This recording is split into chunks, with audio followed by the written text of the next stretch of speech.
Nesta tarde, nós vamos falar sobre o treinamento dos treinamentos da mente humana, gestão da emoção, porque nós vamos abordar fenômenos que estão ligados à última fronteira da ciência, ou seja, ao processo de construção de pensamentos, ao processo de gerenciamento do estresse e aos fenômenos fundamentais que nos tornam a única espécie que pensa e tem consciência que pensa em meio a mais de 10 milhões de espécies.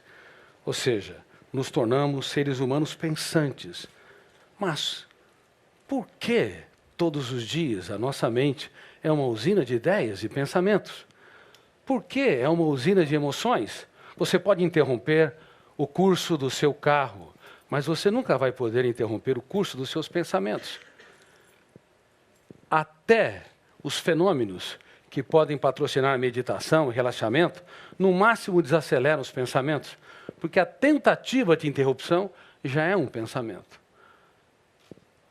A partir desta conferência, talvez você vai entender como nós somos tão complexos e complicados. Quando nós não temos problemas, nós os criamos. Vocês criam os seus problemas? Então são normais. Quando eu estava no ensino médio, eu era a segunda nota da classe. Alguém já foi segunda nota da classe? Primeira nota? Eu era a segunda nota de baixo para cima. Eu era desconcentrado, a minha mente viajava por vários lugares, talvez outros planetas. A multiplicidade de pensamentos e emoções me faziam não ter aquilo que Platão preconizava para se tornar um pensador. O deleite do prazer de aprender. E aquilo que Paulo Freire também sonhava. A autonomia. Os colegas de classe se reuniram para falar sobre os seus projetos de vida. O que seriam, que curso fariam e o que desejariam para a sua vida socioprofissional. Então, alguns disseram que iriam ser engenheiros, outros professores, e eu, que era famoso entre os meus colegas, diziam que eu só tinha um caderno, não tinha nada escrito. Eu disse que queria ser um médico e um cientista. Silêncio geral. Depois vieram os deboches. Aí eu entendi uma das primeiras ferramentas de gestão da emoção. As mais importantes decisões de um ser humano são de foro íntimo. Não espere apoio da plateia. Porque se o teu eu não ser o protagonista, ainda que múltiplas pessoas te apoiem, você não vai conseguir atingir as suas principais metas. Grandes decisões implicam em escolhas importantes e todas as escolhas têm perdas. Você não pode jamais conquistar o essencial se não perder o trivial. Eu comecei a estudar 12 a 14 horas por dia e entrei na faculdade para espanto de todos. E na faculdade eu não conseguia ser um aluno comum. Eu era um questionador. Eu nunca conseguia aceitar as informações sem passar pelo crivo da minha crítica. E nunca se esqueça, se você não tiver consciência crítica, a tua emoção e a tua mente será terra de ninguém. Nunca aceite nada passivamente. Caso contrário, o teu eu vai ter dificuldades de se tornar autor da própria história. Muitas pessoas se sentem ofendidas, rejeitadas, criticadas, excluídas, não apenas porque existem estímulos estressantes, mas porque o seu eu não é protagonista. Elas compram aquilo que não lhes pertence. A sua mente é terra de ninguém.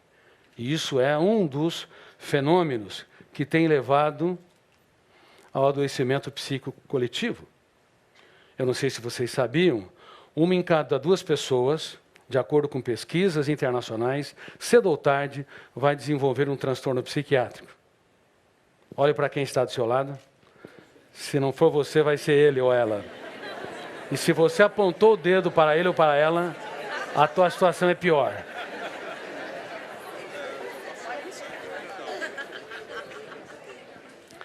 Mas vocês estão aqui para não ser nenhum dos dois, para usar técnicas ou ferramentas de gestão da emoção para que você aprenda a escrever os capítulos mais importantes da sua história nos momentos mais difíceis da sua vida.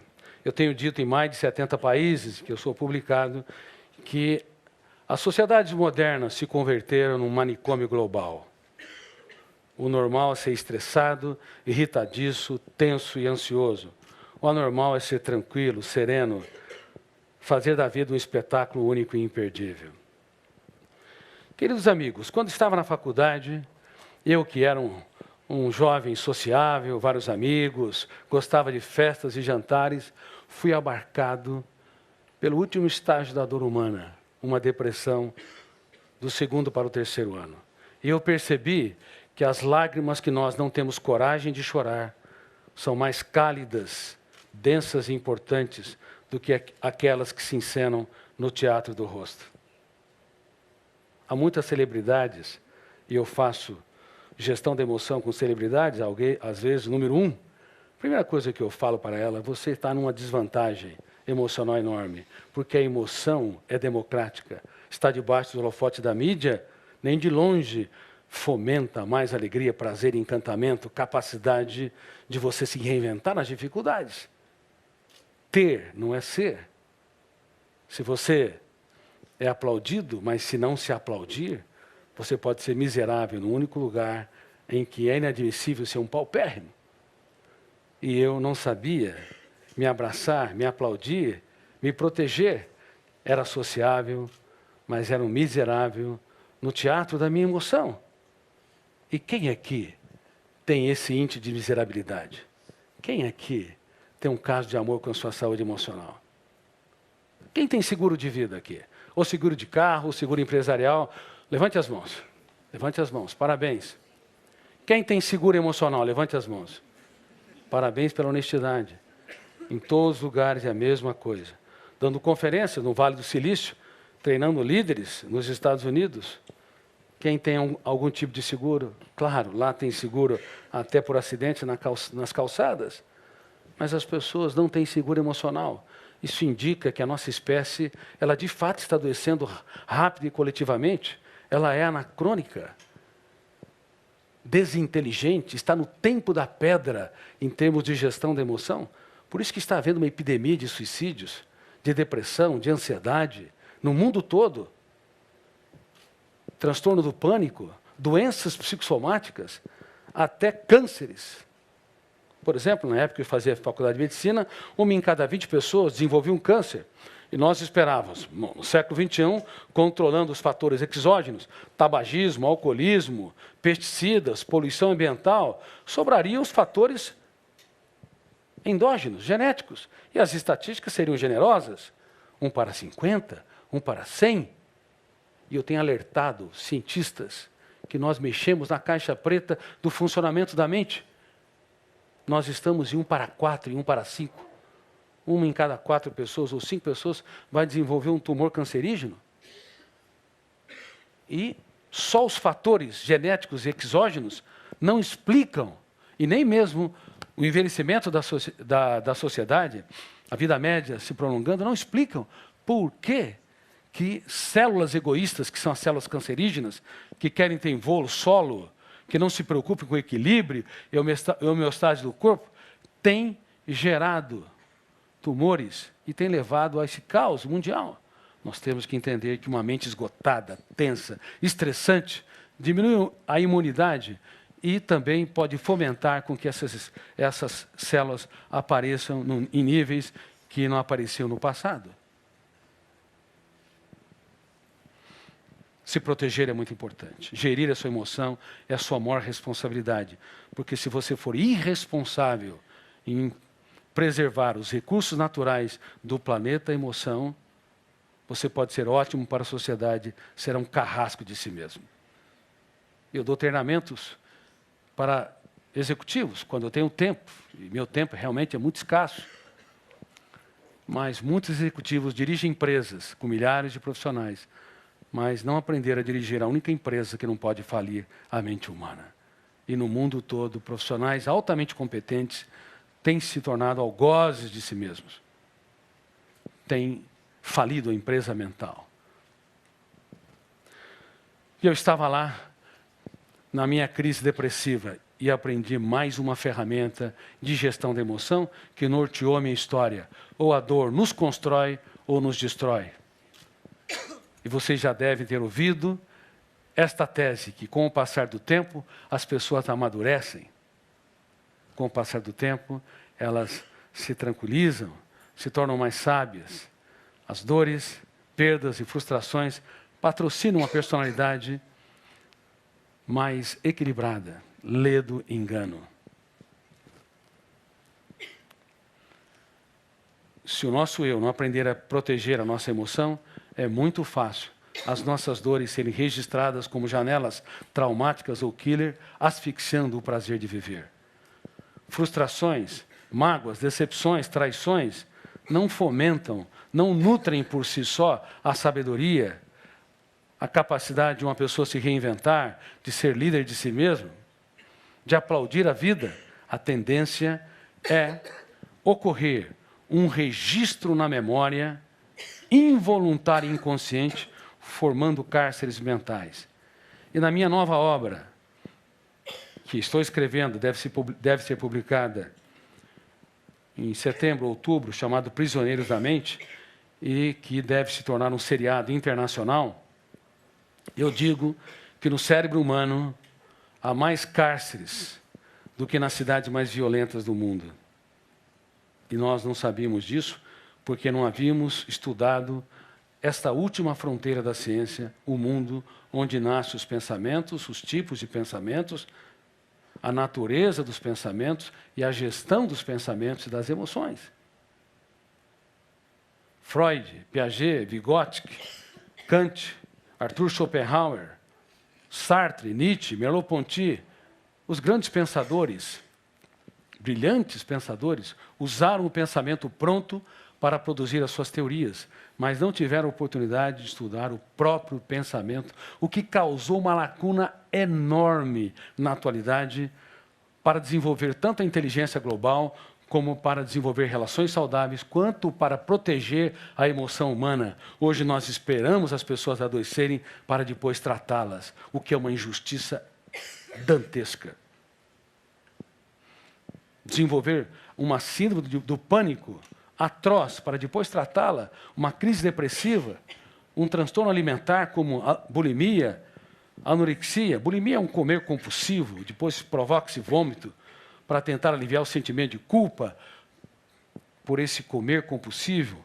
E a anorexia, patrocinada por uma distorção da autoimagem, pessoas com 30 quilos, com 1,60 m ou 70 de altura, a pele e ossos. Você pergunta, por que não come? Porque estou obesa.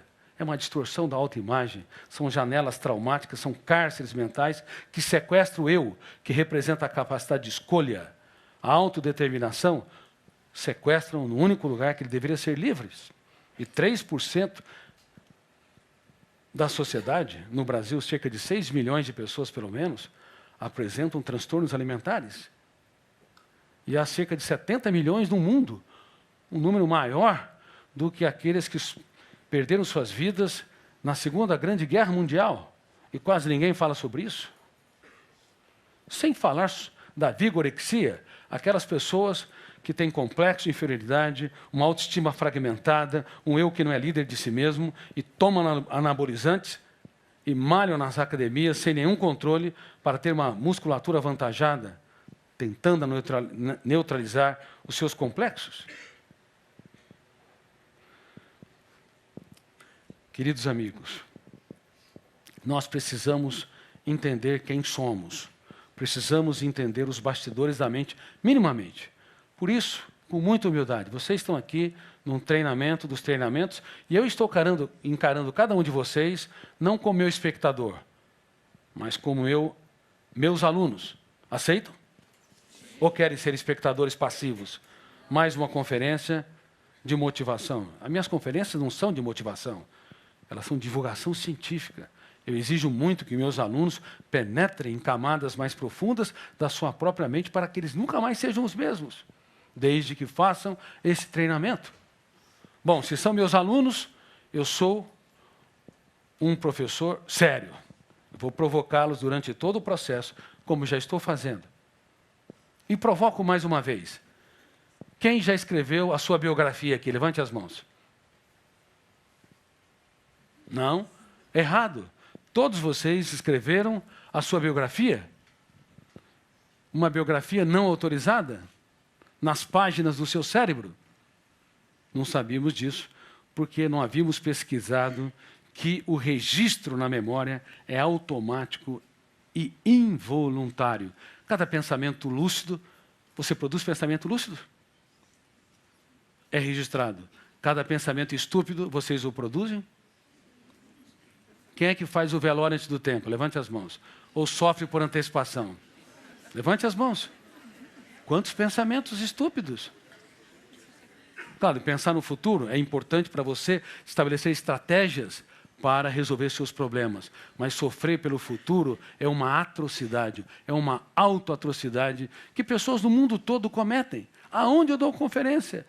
Na Sérvia, na Romênia, na Europa Oriental. Sérvia e Romênia estão lá, na Europa Ocidental, na América do Norte, na América Latina. Um ser humano cujo eu não aprendeu a ter um caso de amor com a sua saúde mental, a proteger a empresa chamada mente humana, a dirigir o veículo, a aeronave psíquica, o eu, nessa educação clássica cartesiana. E quando eu falo educação clássica cartesiana, não estou envolvendo apenas o ensino fundamental, médio, universidade do Brasil, bem como pós-graduação, estou falando de toda a educação clássica do mundo. Ela está doente, formando pessoas doentes para uma sociedade doente. Mesmo as melhores universidades não ensinam minimamente que é um biógrafo no cérebro, que registra tudo automaticamente e que eu chamo de fenômeno RAM, registro automático da memória. Por exemplo, se você detesta alguém e quer vê-lo a quilômetros de distância da sua história, sinto muito, ele vai dormir com você. Por quê? Porque o fenômeno RAM, registro automático da memória, vai arquivá-lo e de maneira privilegiada, porque você rejeitou e não protegeu a emoção. Por isso que a nossa espécie, a única que pensa e tem consciência que pensa, nunca estudou muito a condição de ser Homo sapiens. Pensante. Nunca honrou de maneira adequada a própria estrutura e a construção de pensamentos. Não estudou esses fenômenos. Não sabíamos que rejeitar uma pessoa, rejeitar uma ofensa, rejeitar um estímulo estressante, ou negar um problema, ou tentar se distrair, não resolve, porque o biógrafo, o fenômeno RAM, ele registra automaticamente. E toda rejeição aumenta o volume de tensão. E quando há um nível de tensão elevado, o registro é privilegiado, formando mais cárceres mentais, ou janelas killers. Eu estava lá usando a minha dor, não para me destruir, não para formar mais janelas killers, mas para formar janelas saudáveis, light. E eu começava na faculdade de medicina, me questionando: como penso? Por que não sou líder de mim mesmo? O que é o pensamento? Por que dirijo carros, mas não dirijo minimamente a minha mente? Nada garante que uma pessoa sociável, que gosta de festas, tem muitos amigos, que é relaxada, bem-humorada, não passe pelo caos, cedo ou tarde na sua vida. Não só as pessoas tímidas, fechadas, sequestradas em si mesmas, até pessoas invejáveis socialmente. Porque as técnicas de proteção são débeis que nós utilizamos quando passamos por acidentes psíquicos. Vocês estão começando a entender? Ótimo, excelente. E quanto mais eu desenvolvi a arte da pergunta, mais questionamento, mais eu ficava em dúvida. E a dúvida é o princípio da sabedoria na produção de conhecimentos. Se você amar a convicção, as certezas, as respostas rápidas, você vai asfixiar sua capacidade como construtor de novas ideias, como criador de novos conhecimentos. Você não vai trazer respostas inteligentes nas situações estressantes. Um dos maiores problemas do Homo sapiens para formar mentes brilhantes, profissionais altamente excelentes, é o vício que nós temos por respostas rápidas. É a necessidade neurótica de querer dar respostas para tudo, sem aprender a lidar com a solidão criativa. A solidão é importante. A insegurança é importante no processo de produção de conhecimento. Senão você levanta do mesmo jeito, reclama da mesma maneira. Quando você abre a boca, todo mundo sabe o que vem pela frente. Você não impacta ninguém, nem a você mesmo. Trabalha do mesmo modo. Não contribui como uma empresa, não contribui para dar soluções para os problemas, nem se antecipa aos problemas. Não contribui na sua família para encantar, movimentar, inspirar seus filhos, seu parceiro ou parceira, seu namorado ou namorada. As pessoas são mentalmente engessadas. Não tem gestão da emoção.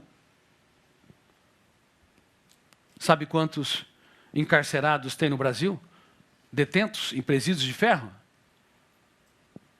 Mais de 700 mil pessoas. Terceiro lugar do mundo. Segundo lugar é a China, que tem 7 vezes mais que a população brasileira e tem 3 vezes mais a população carcerária. Primeiro lugar, os Estados Unidos, que tem 3 vezes mais que a população carcerária que a brasileira. Há mais de 700 mil pessoas encarceradas fisicamente nesse país. E há dezenas de milhões de pessoas encarceradas mentalmente, emocionalmente nesse país. Reitero, há mais cárceres mentais do que nas cidades mais violentas do mundo. E o biógrafo, chamado fenômeno RAM, registro automático da memória, todos os dias está construindo mais cárceres. Por isso, você tem de aprender a impugnar, discordar, confrontar cada pensamento perturbador. Quem toma banho aqui, levante as mãos. Mas que banho? Banho físico ou emocional? Quem toma 2 banhos por dia? 3. Se você tomar 4, eu vou conversar consigo. 5.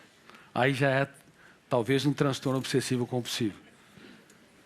Nessa minha trajetória como profissional de saúde mental, eu fiz mais de 20 mil sessões de psicoterapia e atendimentos psiquiátricos e considerava cada paciente meu não mais um doente ou mais um diagnóstico, mas um ser humano único no teatro da existência. Um mundo a ser explorado, potenciais incríveis que estavam embotados. Por isso, quando passava na mão de vários profissionais de psiquiatria e psicologia, 5, 10, 20 anos, eu me animava intensamente de levar esse paciente a ser autor da própria história, a não submeter a seus cárceres mentais. Não importa se ele teve uma vida arrastada, uma doença cronificada. É possível ser autor, é possível ser protagonista, é possível dirigir o script. Desde que nós saiamos na figura do teatro, da plateia, entremos no palco da mente e nos tornemos protagonistas, atores ou atrizes principais, diretores do nosso script. Mas o ser humano não é assim. Normalmente, ele é conformista, ou até tem autopiedade, um coitadista, acaricia seus próprios transtornos. E não é treinado, deveria ser treinado por todo psicólogo, todo psiquiatra, médicos, neurologistas, a ser um protagonista, a impugnar cada pensamento perturbador, porque se você não o faz, ele é registrado. E isso é um reflexo de higiene mental. Se você escova os dentes a cada 4 ou 6 horas, mas não faz a higiene mental na sua mente, você está cometendo quase que um crime contra a saúde psíquica. E nós cometemos esse crime, porque a educação racionalista, lógica, nos ensina a conhecer o mundo em que estamos, mas quase nada sobre o mundo que somos. Nos ensina a fazer higiene removendo poeiras, lavando as mãos, para não contaminar-se com bactérias, com vírus, mas a nossa mente está cheia de germes. A nossa mente, metaforicamente, está saturada de pensamentos perturbadores, sentimento de culpa, autopunição, autocobrança. Quem cobra demais os outros aqui? Levante as mãos. Parabéns, houve algumas pessoas sinceras aí. Alguns se esconderam a meio fio. Tá. Quem cobra demais de si? Levante as mãos. Muito bem, a grande maioria. Então recitem comigo. Quem cobra de si ou dos outros, em excesso, está apto para trabalhar num banco. Mas não para ter uma bela história de amor. Porque se você cobra demais, você aciona o biógrafo inconsciente, chamado fenômeno registro automático da memória. Roberto Carlos impugnou a sua biografia não autorizada. Não vou entrar em detalhes, nem vou julgá-lo. Não sei se ele não gostou do que escreveram, estava incorreto sobre a sua biografia, certas experiências, ou se ele não queria expressar ou deixar em público a sua intimidade. O que ele não sabia é que o ser humano não sabe, bilhões de seres humanos não sabem, é que nós temos um biógrafo implacável dentro de nós, que todos os dias está definindo quem você é. Se você é impulsivo, você não é impulsivo porque teu eu quer. Você é impulsivo, você reage pelo fenômeno bateu, levou, você é intolerante às contrariedades, porque você biografou tantas vezes a reatividade que você espontaneamente, mesmo não querendo, expressa impulsividade. Impulsividade. E as pessoas impulsivas, às vezes são muito inteligentes, mas causam um desastre nas relações interpessoais, porque não tem autocontrole. Tem pessoas que me dizem, Dr. Cury, eu sou uma pessoa muito honesta, tudo que vem na minha mente eu falo, sou transparente. Claro, você é desequilibrado.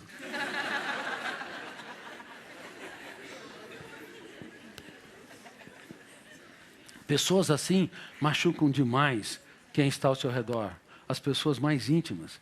Esse tipo de transparência, na verdade, revela um descontrole atroz do eu como gestor da emoção, do eu como gestor da mente humana. E nós não sabíamos disso, porque não havíamos, mais uma vez, estudado essa complexa área. Uma pessoa que tem autocontrole não reage pelo fenômeno bateu, levou. Bateu, levou é ótimo para a física, péssimo para as relações humanas. Uma pessoa madura, ela tem compromisso com o silêncio. Quem não é fiel à sua consciência tem uma dívida impagável consigo mesmo. Mas não é qualquer tipo de silêncio. O silêncio intimidante, o silêncio subserviente, mas o silêncio proativo, onde eu me calo por fora e eu grito por dentro. Quem me ofendeu? Por que me ofendeu? Em que circunstâncias me ofendeu? Devo eu ser escravo do meu ofensor? Ou minha paz vale ouro, o resto é insignificante? Dá para vocês entenderem, se no mundo todo nós educássemos o nosso eu para ser líderes de nós mesmos, nós preveniríamos suicídios, transtornos emocionais, desenvolveríamos relações saudáveis, as nossas empresas não seriam tão estressantes, as escolas não seriam um canteiro de ansiedade. As sociedades modernas, reitero, tornaram-se um manicômio global. E tenho sido uma das vozes solitárias, escrevendo livros como O Futuro da Humanidade, O Vendedor de Sonhos, O Homem Mais Inteligente da História, que foi o livro mais lido ano passado. Esse romance psiquiátrico que fala de um personagem extremamente conhecido, mas pouco compreendido no funcionamento da sua mente, o mestre dos mestres. As religiões todas falharam em não estudar a mente de Jesus sobre os ângulos das ciências humanas. As universidades e as ciências como psicologia, a psiquiatria, a sociologia, a psicopedagogia, também falharam de maneira atroz, porque se intimidaram em não pesquisar a mente de um homem que escolheu 12 alunos que só lhe davam dores de cabeça. Pedro era hiperativo, tenso e ansioso. João, que todo mundo diz que era o mais amoroso, ele era bipolar. No momento era gentil, generoso, no outro queria eliminar quem não andava com seu mestre. Tomé era paranoico, acreditava na teoria da conspiração. Mateus, se estivesse nos dias de hoje, talvez seria pego pela Lava Jato.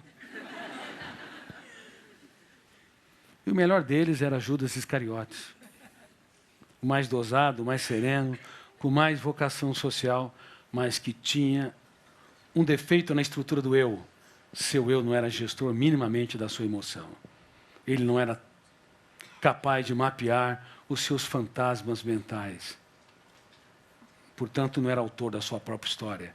E uma pessoa que não mapeia a sua irritabilidade, a sua intolerância, a sua infantilidade, os seus medos, enfim, os seus conflitos, os levam para os seus túmulos. As pessoas que não mapeiam, não têm coragem de penetrar em camadas mais profundas da sua personalidade, preservam os seus cárceres mentais, suas janelas killers, ficam intocáveis.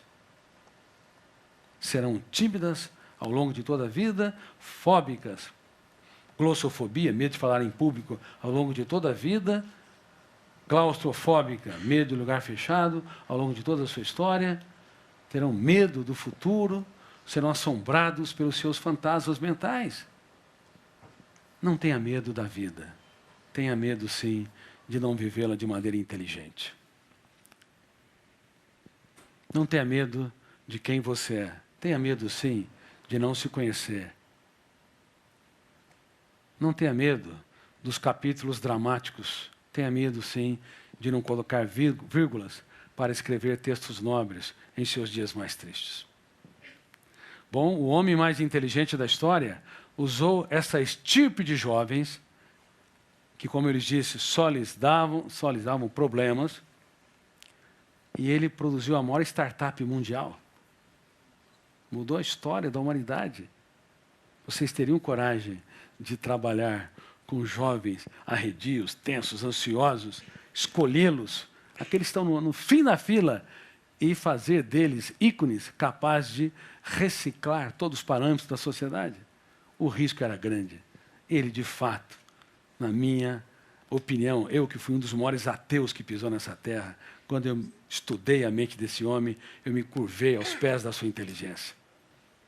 Eu entendi que nunca alguém tão grande se fez tão pequeno para tornar os pequenos grandes. Queridos amigos, como pode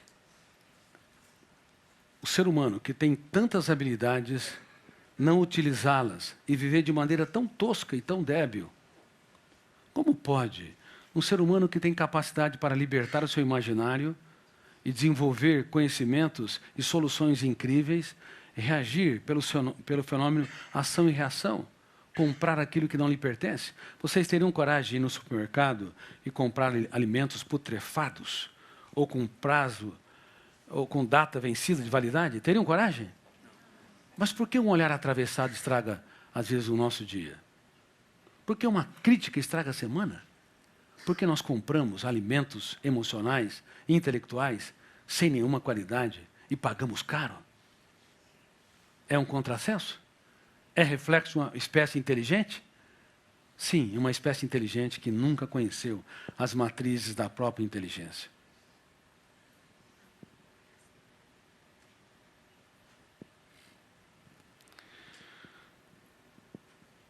Quando eu estava no 4º ano, já tinha algumas centenas de páginas escritas. Aí levei a minha namorada, era muito duro, não tinha dinheiro, para tomar um suco.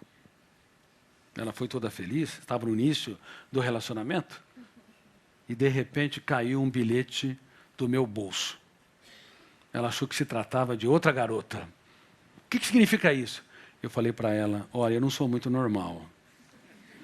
Estou escrevendo uma teoria sobre o funcionamento da mente, porque eu observava o comportamento das pessoas, reações, atitudes, escrevia percorri o mundo das ideias.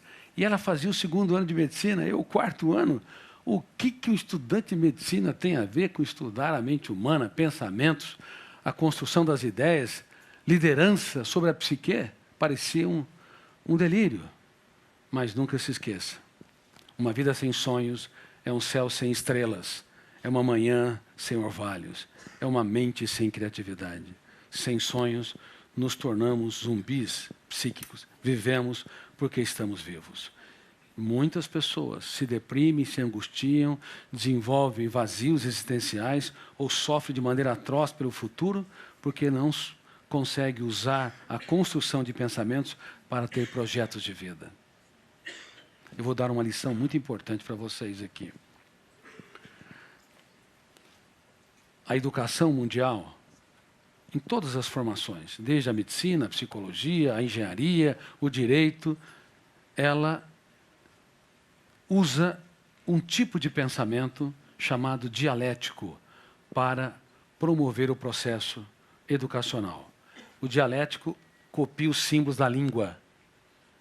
Você fala em português, outros falam em chinês, inglês, e as crianças surdas na linguagem Libras têm que ter o uso dos símbolos para patrocinar o pensamento mais lógico.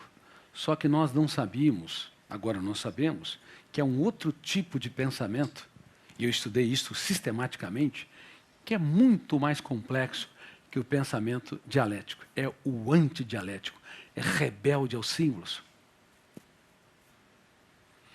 E nenhum dos dois pensamentos podem ser controlados. Como ele disse, existe uma construção contínua de ideias, de imagens mentais, de pensamentos. Cada pensamento é construído, desconstruído e se torna outro pensamento que é destruído, reconstruído. Cada emoção, por mais que se ganhe o Oscar, por exemplo, um Grammy, não importa, você tem alegria, prazer por alguns minutos ou horas, daqui a pouco a emoção prazerosa se desconstrói e se transforma numa experiência de ansiedade ou de contentamento e apreensão. É ininterrupto o processo até quando nós dormimos. Por isso que nós sonhamos. Você, no máximo, pode dar direção inteligente, lúcida, gestão para os pensamentos e emoções, mas você não pode interromper. Agora eu te pergunto, uma criança, antes de entrar na escola, pergunta muito ou pouco? Muito. Porque qual pensamento ela liberta de maneira mais intensa? O dialético, o lógico ou o antidialético, imaginário? Qual? O antidialético. E depois que ela entra na escola, ela pergunta muito ou pouco? Com o passar do tempo, ela pergunta muito menos. Na universidade, a maioria dos alunos são calados. Uma pedagogia atroz, insana, quando deveria ser um debate de ideias. A educação intoxica, nos intoxica os nossos filhos com o pensamento dialético. Agora, eu te pergunto, sofrer pelo futuro é um pensamento complexo ou não? Muito complexo, de extrema complexidade e sofisticação, porque você antecipa o futuro inexistente e asfixia o seu presente. Precisa de qual pensamento? O lógico dialético ou o antidialético imaginário para ser produzido? Vocês estão entendendo?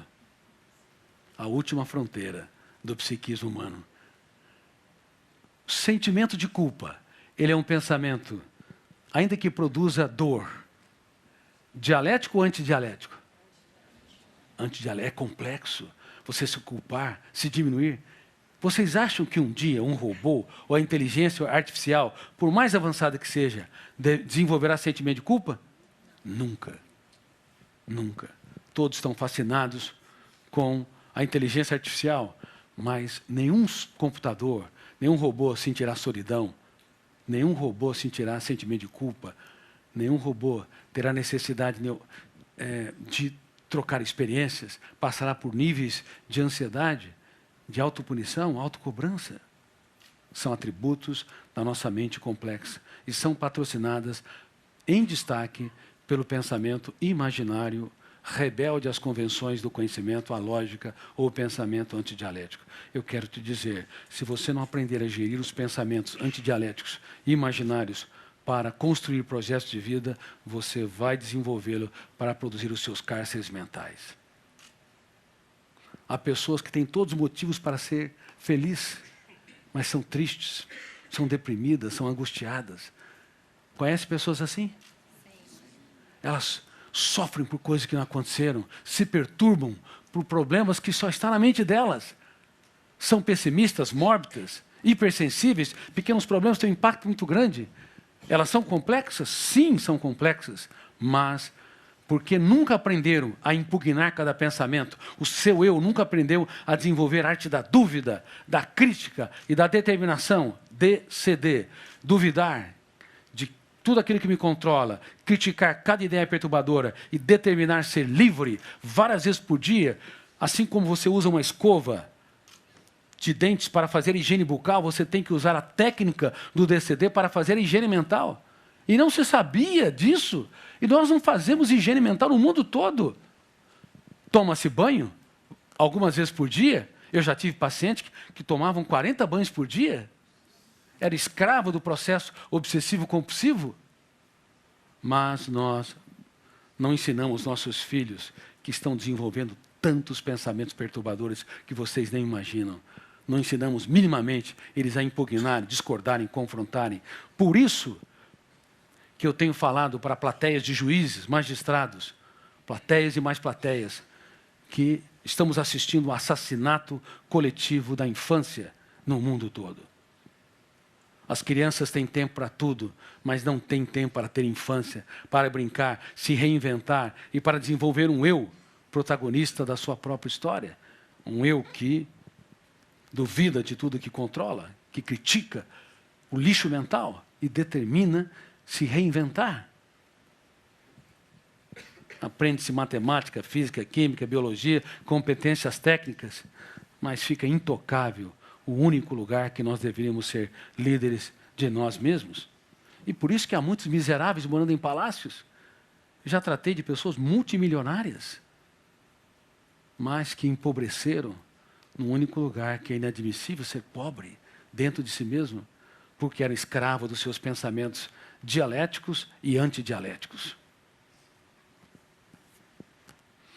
Queridos amigos, no 6º ano, bom, quando caiu aquele bilhete, eu falei para minha esposa que não era muito normal, ela apostou no relacionamento, nós não nos separamos, e no 6º ano eu tinha 400 páginas, procurei uma editora.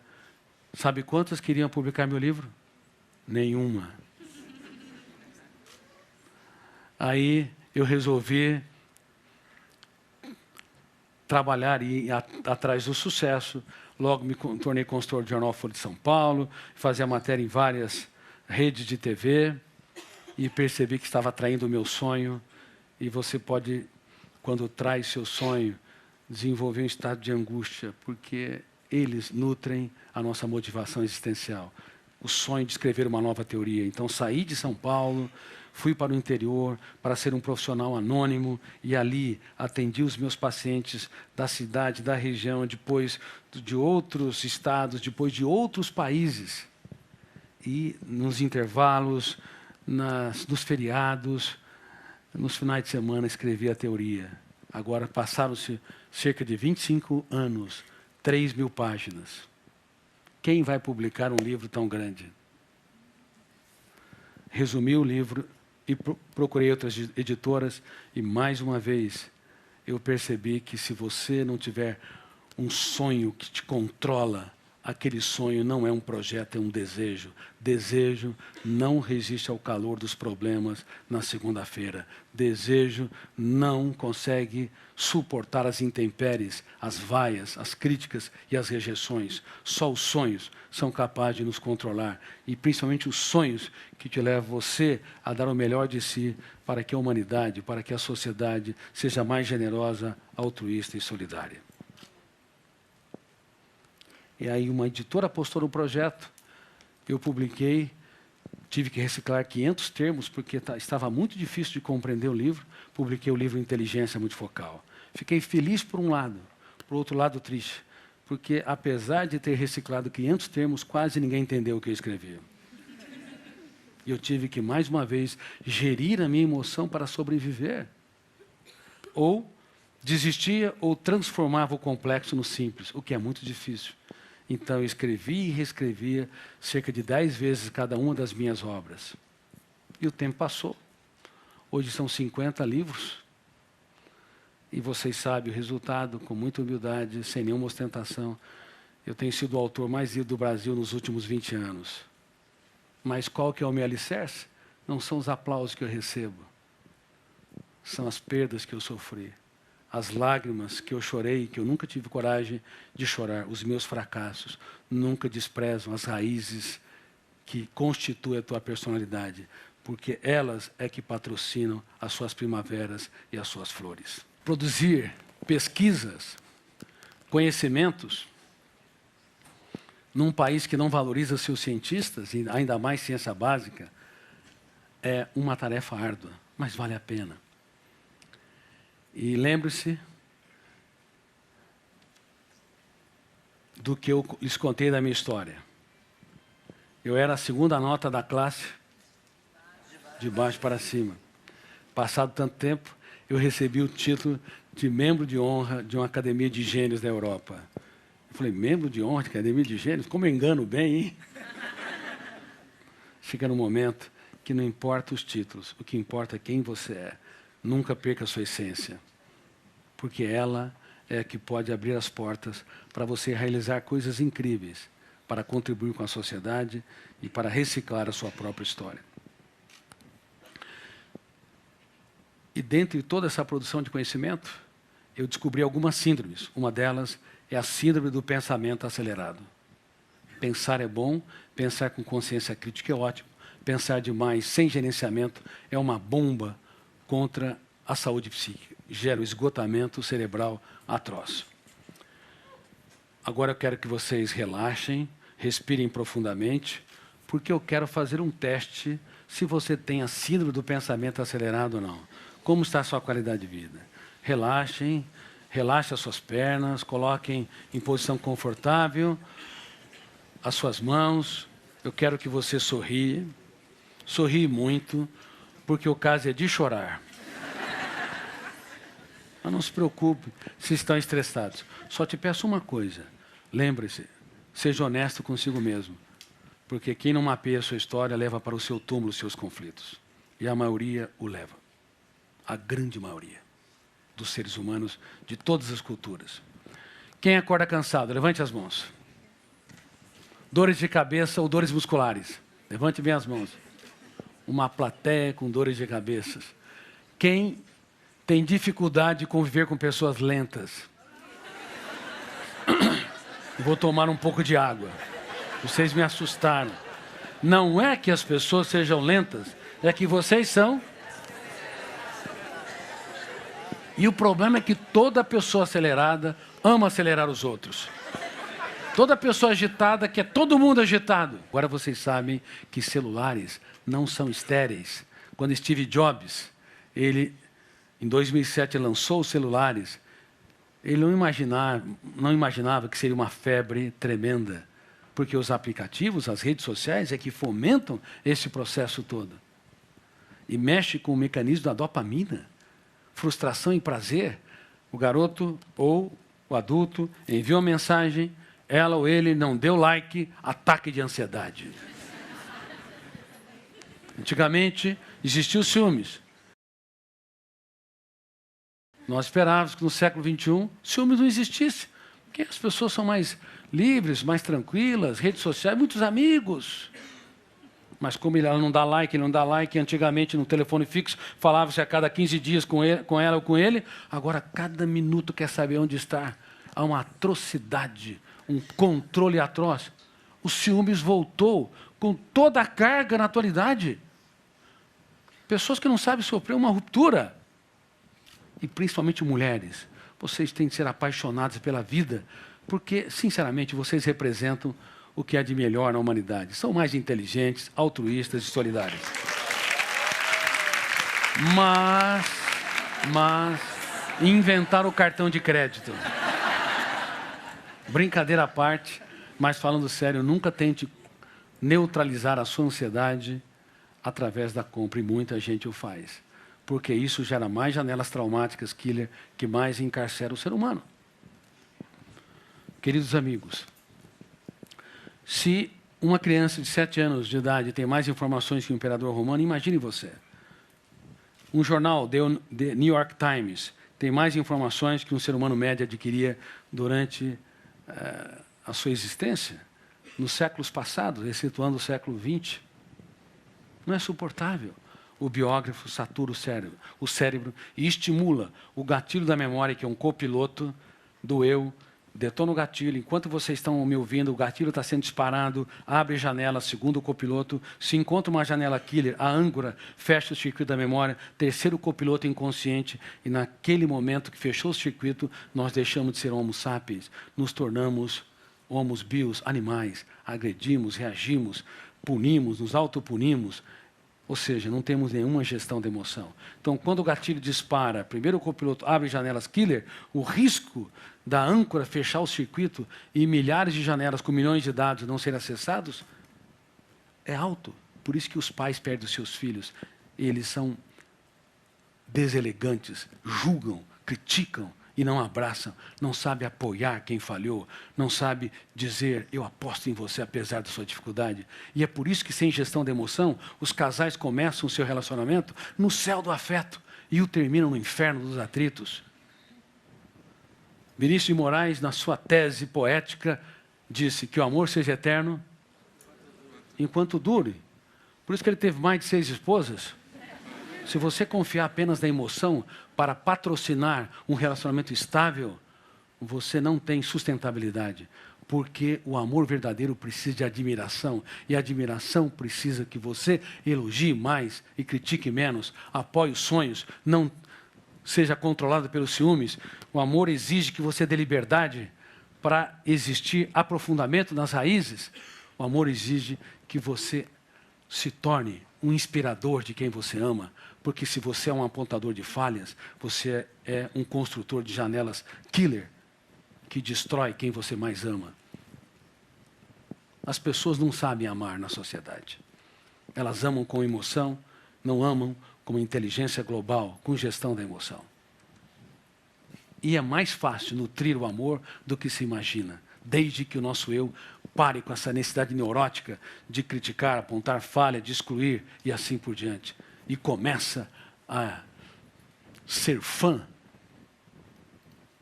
Vocês devem ser fã, não de atores ou atrizes, não de cantores, ícones ou intelectuais, fã dos seus filhos, fã da sua parceira, do seu parceiro. Eles são nossas verdadeiras celebridades. É muito importante que se saiba disso. Mas as pessoas com as quais convivemos estão lá todos os dias e nós nunca as aplaudimos. Não somos ávidos a dizer, olha, eu sou apaixonado por você, parabéns, você é incrível.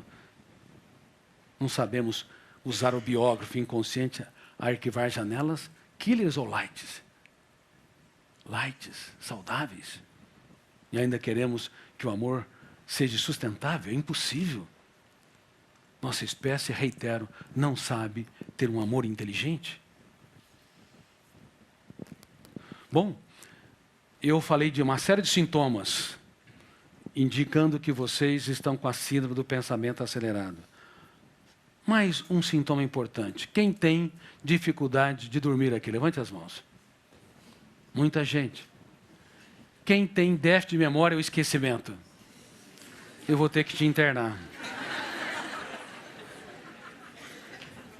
Bom, o déficit de memória na atualidade, falando mais sério, não é tanto um problema, é uma proteção do cérebro. O cérebro está protegendo você, bloqueia alguns campos da memória para que você pense menos, para que você não sofra por antecipação, não se autopune, não se cobre, para que você se relaxe. Por isso que nós esquecemos as pessoas, nome de pessoas, esquecemos certos eventos, certos detalhes. Da próxima vez que você estiver esquecido, não reclame, é teu cérebro tentando te proteger. E não procure um médico para esse esquecimento corriqueiro, porque ele deve estar esquecido também.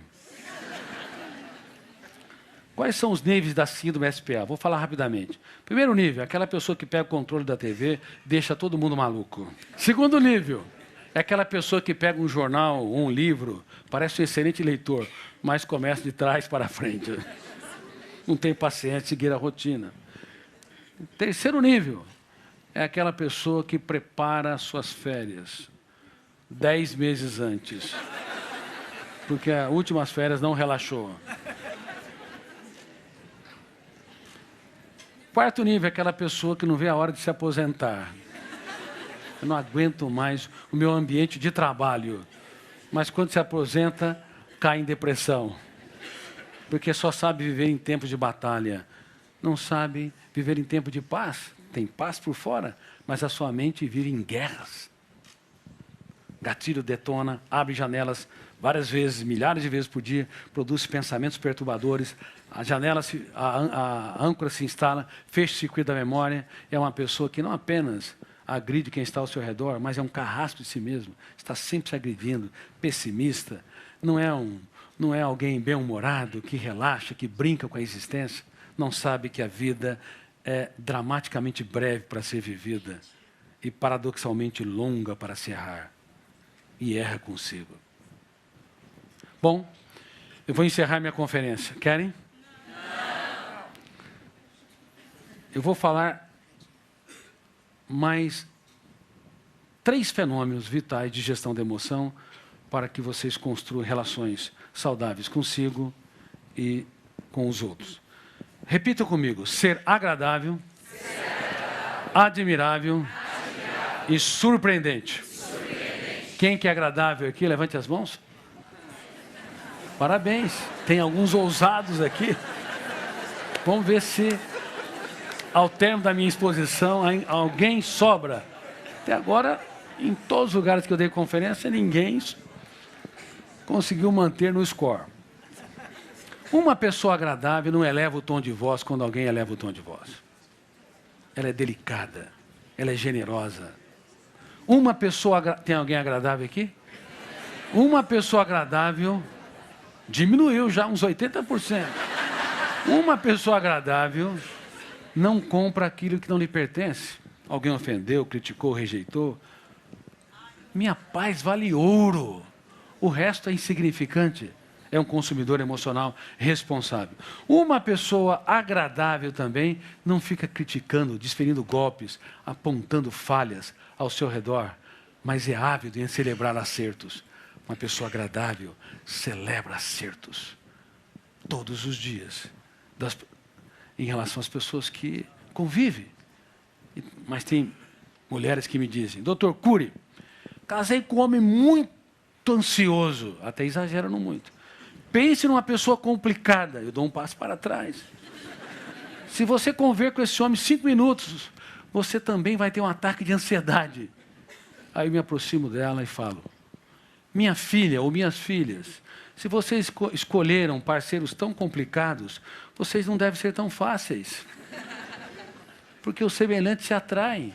E esses homens serão, eles desenvolverão muito mais os comportamentos que vocês detestam por ter reações que patrocinam a formação de janelas killer. Ou seja, vocês também são a causa, sem perceber, da ansiedade, do descontrole, da irritabilidade deles. Não há santo nessa história. Quando 2 pessoas se escolhem, aí ensino as técnicas. Ser agradável. Aí passo adiante. Uma pessoa agradável, ela não repete 2 vezes a mesma coisa quando corrige alguém. Eu nem vou perguntar aqui quem repete 2 vezes. Porque eu não encontrei uma pessoa que é plenamente equilibrada diante de determinadas pessoas teimosas.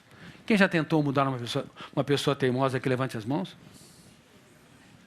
Recitem comigo então. Ninguém muda ninguém. Eu tenho o poder de piorar os outros, mas não de mudá-los.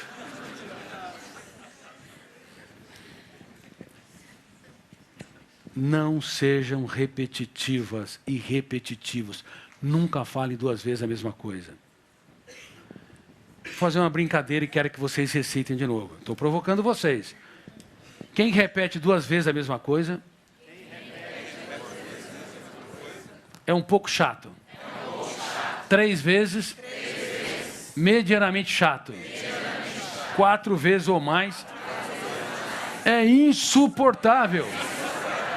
Está cheio de maridos insuportáveis, esposas insuportáveis, pais insuportáveis, professores, colegas de trabalho. Gente, nós temos que aprender a dançar a valsa da vida com a mente desengessada, libertar o pensamento mais complexo, o antidialético, para dar respostas inteligentes nas situações estressantes. Sejam agradáveis, porque se vocês tiverem essa agenda, vocês não causam admiração, vocês não impactam, vocês não inspiram. Tem alguém agradável aqui? Admirável. Uma pessoa admirável elogia 3 vezes quem ama, pelo menos por dia. Ah, mas ele não é... Meu filho é muito irritadiço, meu marido, meus colegas de trabalho são difíceis de conviver. Se você não for capaz de elogiá-los, é porque você é míope emocionalmente. Você não consegue enxergar comportamentos dignos de serem aplaudidos. E uma pessoa admirável dá risada da PIT. P-I-T. Picuinhas, irritabilidade e teimosia. Há um charme nos defeitos das pessoas que são suportáveis. Porque você tem defeitos, eu tenho defeitos. Relaxe mais. Não cobre dos outros aquilo que eles não podem dar. Isso é gestão da emoção. Se você sair fora, deixar de ser um apontador de falhas, ele vai registrar menos janelas traumáticas, ele vai ser mais livre, ele mesmo se recicla. E por fim, ser surpreendente. Eu falei para uma daquelas mulheres que dizem que seu marido é insuportável. Diga palavras nunca ditas. Por exemplo, faça uma festa de aniversário para ele, fora de data. Mas, doutor Cury, isso é incrível.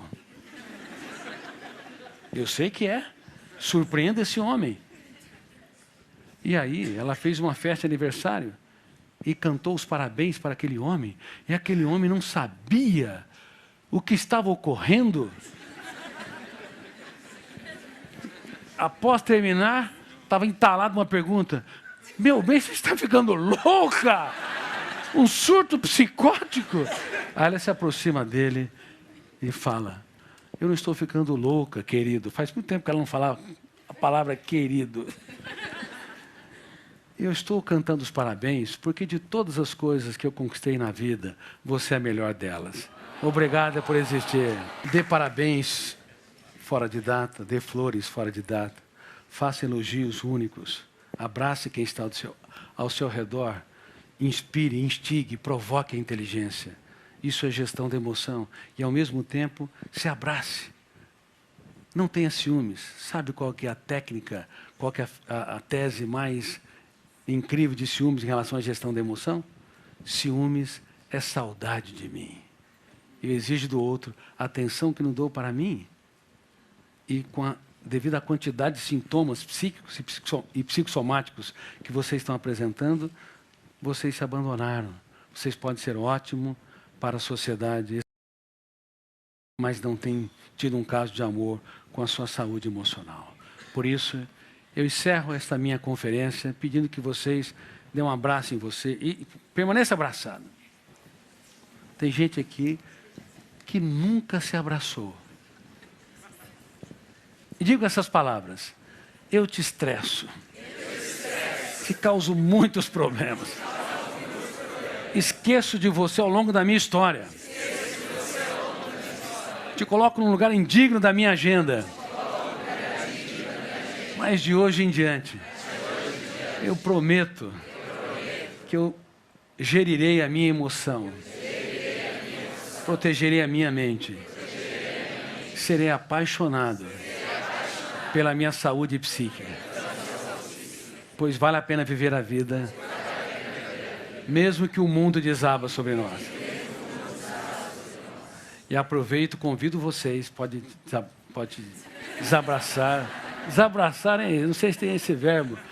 Convido vocês a participarem da Academia de Gestão da Emoção e também a Academia de Gestão da Emoção, www.academiadegestandaemoção.com, e também do primeiro Programa Mundial de Prevenção de Suicídios, fundamentado nas teses de gestão da emoção. Está havendo uma epidemia de suicídio no mundo. As pessoas que pensam em suicídio ou têm atos suicidas não querem matar a vida. O que elas querem matar é a dor, o autoabandono, os pensamentos perturbadores e assim por diante, e não sabem. Dentro delas há uma fome e sede de viver.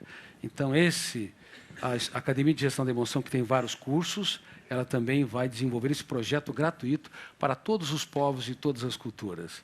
Nunca se esqueça, você não é mais um número na multidão e nós vamos abordar nesse curso. Você é um ser humano insubstituível e inesquecível. Por isso eu quero que vocês levantem-se, abracem quem está do seu lado e surpreenda com um elogio solene quem você ama.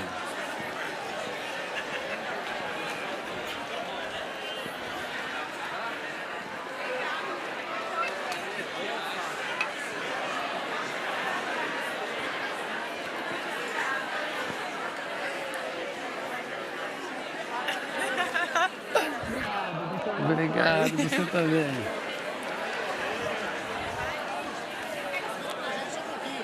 Um abraço pra gente.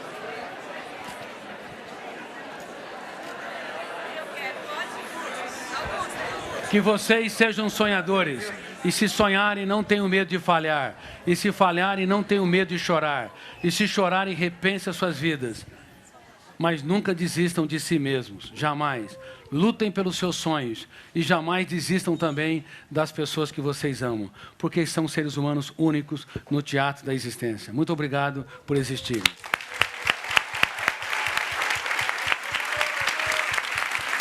Um beijo. Muito obrigado, muito obrigado, muito obrigado.